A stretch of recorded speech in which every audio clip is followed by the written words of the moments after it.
major evacuations and rescue operations in action at the moment. But this was the time of the explosion, with an extraordinary picture of the white out there, and then the huge mushroom cloud indicating the strength of the blast that breached that dam wall. Well, the result is that cities, towns and villages in the region are facing significant flooding. The floodwater, there we are, rising as it breaches that dam with that huge flow of the Dnipro into the Dnipro River.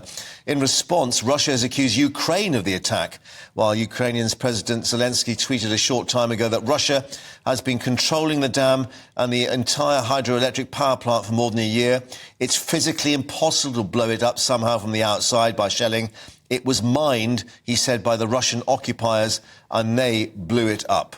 Let's get the latest now with our security editor, Mark White, joining us in the studio. The aftermath, of course, Mark, is that tens of thousands of people, we're being told, being moved to safety. And, of course, a direct consequence on the military operations for both sides as well. Yeah, I mean, it's an unfolding disaster for those in the path of the floodwater all of the time. These communities, some 80 settlements, we're told, in direct line of the flooding, and some of the consequences already been seen with like houses that are just being swept along by the torrent of water out of the area, and also reports now coming in that mines, live mines, that have been planted along the river banks, either by Russians or Ukrainians, are being scooped up by the water and they're floating downstream. In fact, there are, I don't know if we can show it, this is...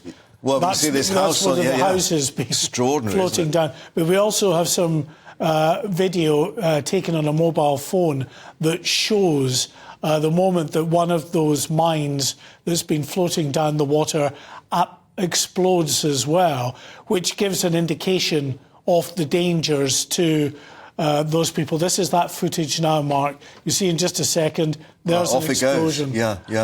So these mines that are planted just below the surface, because the floodwater is raging down, it's scooping that top layer of soil off. The mines are floating to the surface and then going downriver and, of course, right into the path of people and houses and, anyone in its path. And villages, towns, even the city of Kherson, so a huge area. And as, of course, we've seen from the strength of the floodwater, people losing their shelter and homes. So there will be a massive humanitarian operation to be undertaken, as well as the military offensive, with the UK saying, well, we are preparing to give you more support, more help. Yes, and I think the thing to bear in mind here is this is not just affecting the Ukrainian side. This is also affecting Russian-occupied territory on the southeastern side of the Dnipro River, as well as the northwestern side, which is Ukrainian territory, such as the large city of Kherson.